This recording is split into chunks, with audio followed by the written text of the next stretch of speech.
Good afternoon, Arkansas Tech fans, and welcome to the debut episode of the Tech Sports Report. I am your host, Matt Jenkins. The Tech Sports Report is here to bring you an inside look at all things Arkansas Tech athletics. We'll have recaps and highlights for you from all the past week's activities, coach and player interviews, as well as a look ahead into the upcoming Tech sporting events happening in the week.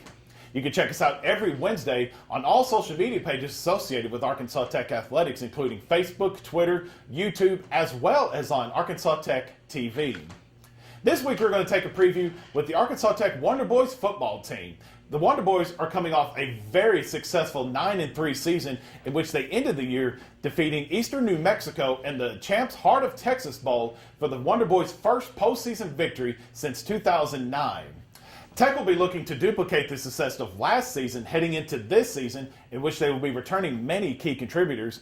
Some of those contributors including all GAC first teamers, some of those being fullback Chris Eastburn, defensive end Demetrius Ford, punter Clayton Watson, and also some all GAC second teamers include running back Brian Allen, safety Quay Rose, and kicker Eric Perez. And also, there are some honorable mention players as well. Some of those include offensive lineman Trey Martin, defensive end Bruce Livingston, and linebacker KJ Reed. The Wonder Boys were selected 6th in the preseason GAC coaches poll that was conducted earlier this month. The Wonder Boys will hit the ground running as they started their preseason camp on August 9th.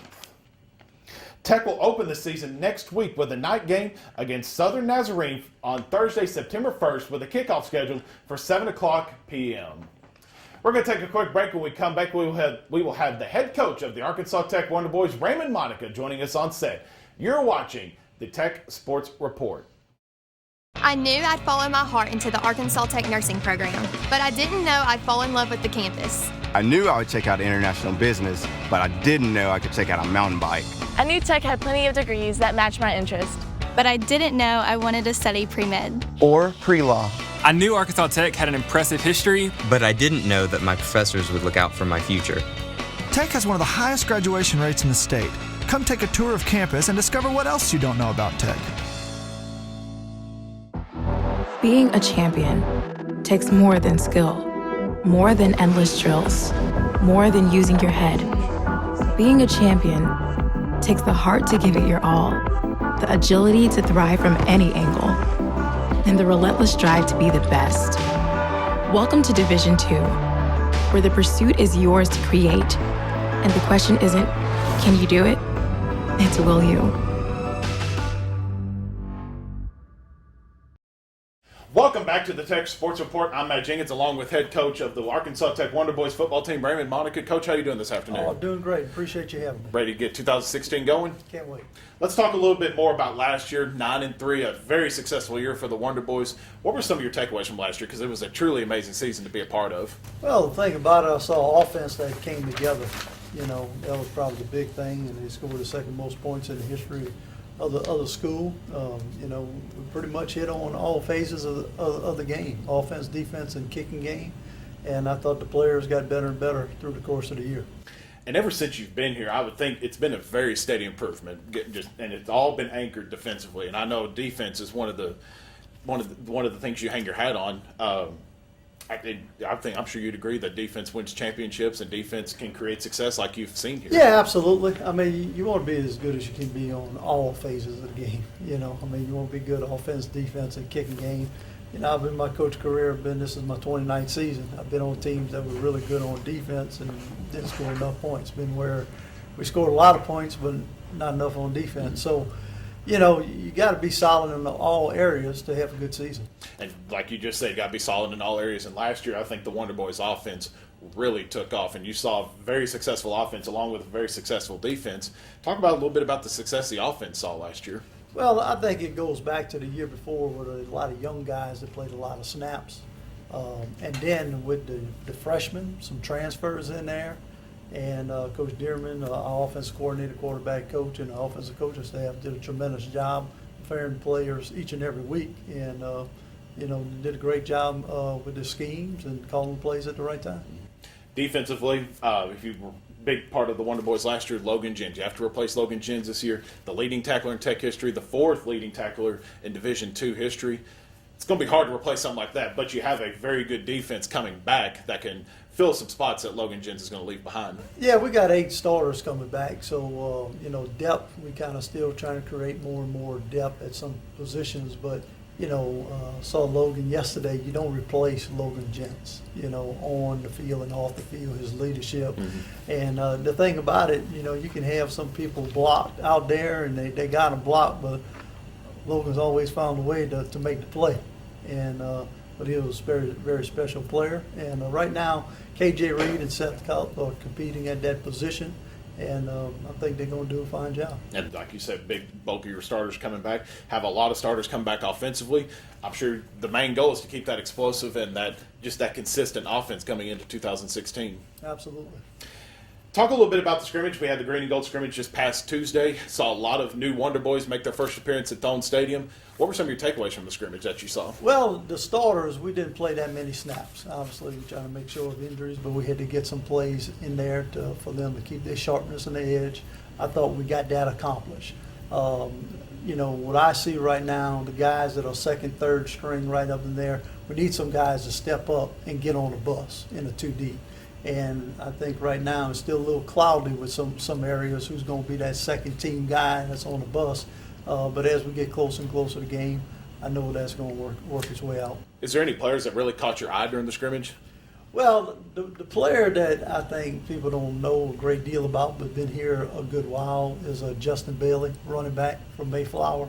He just steadily is getting better and better. I think he'll have a very successful year this year for us. And you're talking about successful year. That year will start September 1st, this next Thursday, as Wonder Boys take on Southern Nazarene for a game under the lights at 7 p.m. at Thone Stadium. What do the Wonder Boys need to do to start the year off 1-0? Well, the first game, we're playing a team that's got a brand new coaching staff. So for us having the video and knowing exactly what they're doing, we don't have that.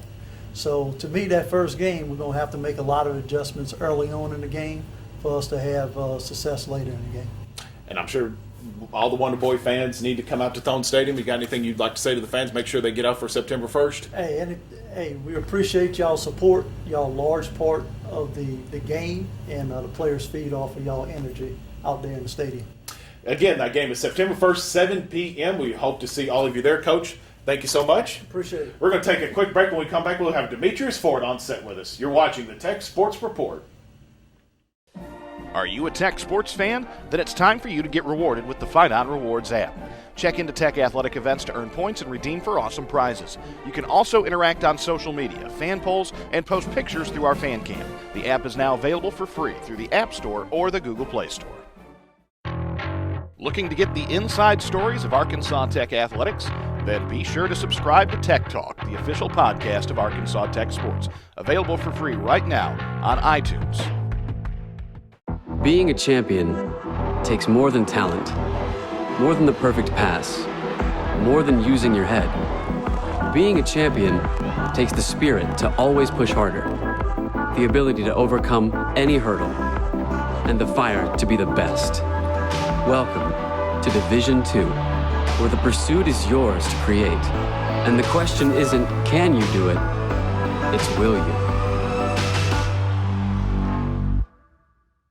Welcome back to the Tech Sports Report. I'm here with Demetrius Ford. Demetrius, how you doing? I'm doing pretty good. You ready for football to get here? Yes, sir. Bet y'all are ready for 2016. We'll get to more about 2016, but let's talk about last year.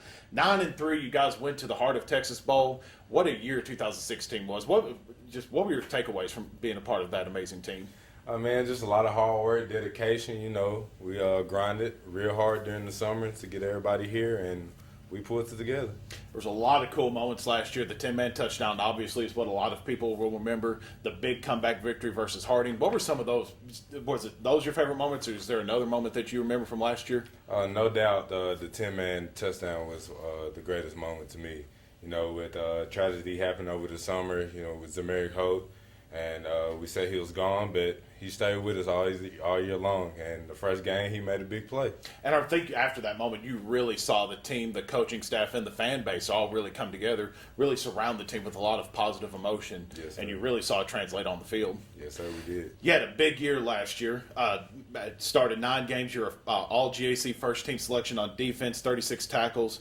And in the bowl game, you had 12 assisted tackles in the win. So a great way to end the year. How do you look to rebound? How do you look to continue your success that you had last year heading into this year? Yeah, we're always working hard. Like I said, we getting a lot of guys throughout the summer. We had them come here, with senior leadership like myself and the other senior class. We're just looking to perfect our craft. Absolutely. What are some of your expectations, Jeff, heading into 2016? You have a lot of your key returners coming back defensively and offensively, so what can we expect from the Wonder Boys this year? Well, on our mind right now, we're looking to take conference by a long shot. It shouldn't, the way the talent and the coaching staff that we have now, we should take conference easy and looking to be competitors for the national championship. Can't go wrong with that. Now, this past Tuesday, we had the green and gold scrimmage. What were some of y'all's takeaways from the scrimmage? You got to see a lot of Wonder Boys. Some freshmen make their way onto the field for the first time. What were some of your takeaways that you saw out of that scrimmage? Like you just said, we saw a lot of freshman guys come in, see what they can contribute to the team, and a lot of older guys see what they perfected on their craft during the summer. And you got this Thursday, Southern Nazarene coming into Thone Stadium, first game of the year, under the lights, 7 p.m. on September 1st. What we got to do to get a victory? What do the Wonder Boys need to do? Execute. Listen to our game plan and go out there and give it our all. Because they can't start a year off better going 1-0. You can't. But you're our first student athlete of the year, and I think it'd be kind of fun to have some a little fun and entertaining questions. Let's get to know Demetrius a little bit better than off the football field. When you're out there on the field, what do you have going on your iPod? I have a up-tempo hip-hop music going in, get a little dance moves every now and then. Can you bust a move? Yeah, I can bust a move. Bust a move real quick. There you go. Is there a certain song that you like? Yes, sir. One of my main songs is by an older guy. Y'all probably don't know too much about him. Let's call him Big Tux from out of Dallas, Texas. Okay, cool. I'll take whatever gets you pumped up. Yes, I'm all sir. for it. Favorite video game of all time? Has to be Grand Theft Auto 5. That's a fun game. Yeah, real world enactment, and you get to do anything you do out here in real life. Heck yeah. You maybe not need to try that in Yeah, real life, but it's fun to do it. Favorite number that you wore during your whole career of playing football? It has to be number 9, the number that I'm in now. I wear that for a reason, and it's for my teammate and my classmate that I lost last year, Demetrius Ford. He won number 9 all throughout high school, so I try to represent him. Just carry on his memory. Yes, sir. Can't go wrong with that. What's on the top of your sports bucket list? I want to get a ring in football. I got a ring in track and basketball. I've never had a ring throughout my football career, so we're looking to get one this year. Last one, the UFC 202 was this past weekend. Conor McGregor and Nate Diaz headed up the main event. How long would you last in an octagon with Conor McGregor? I say about 1 3-minute round. I'll last around with him. Hey, you got to keep in there. Yes, sir. Demetrius, thank you much. Thank you. We're going to take a quick commercial break. We'll be right back here on the Tech Sports Report. I knew Arkansas Tech had an impressive history, but I didn't know that my professors would look out for my future. I knew I'd be throwing fastballs on the field, but I didn't know I'd be on the fast track to physical therapy school. I knew my art professors had years of experience, but I didn't know that I would get real-world experience before graduation. I knew Tech was close to home, but I didn't know it would feel like home. Tech has one of the highest graduation rates in the state. Come take a tour of campus and discover what else you don't know about Tech. If I lose, I'll respond with respect. If I win, I'll back it up with humility. If I fail, I'll rise up with honor. It's tough for us to put it all on the line. Don't undo my hard work with poor sportsmanship. Respect. It's the name of the game. Welcome back to the Tech Sports Report. I'm your host, Matt Jenkins, and it is now time for our weekly fan poll question. You can answer this question on the Fight On Rewards app powered by SuperFanU. This week, our trivia question is, In last season's home finale against Harding University, how many unanswered fourth quarter points did the Wonder Boys football team score to win that game? Was it A, 10? Was it B, 14? C, 17? Or D, 21? Again, you can answer this poll question on the Fight On Rewards app, available for free from the App Store or the Google Play Store. We have completed our preview for the Arkansas Tech Wonder Boys football season. Again, the Wonder Boys will kick off their season next Thursday, September 1st, with a kickoff schedule for 7 o'clock p.m. against Southern Nazarene. We want to make sure each and every one of you watching this will be there. And if you have any other questions about the game, information, kickoff time, where you can listen to the game, make sure you go to arkansastechsports.com. And make sure you join us next week as we will preview the Golden Suns volleyball and golf season. For the Golden Suns volleyball team, we'll have head coach Christy Byer joining us on set. And for the women's golf team, we will have senior Golden Sun Caroline Fredensborg joining us on set. Well, we'll make sure you guys see you here next Wednesday. But until then, I'm Matt Jenkins signing off. You've been watching the Tech Sports Report.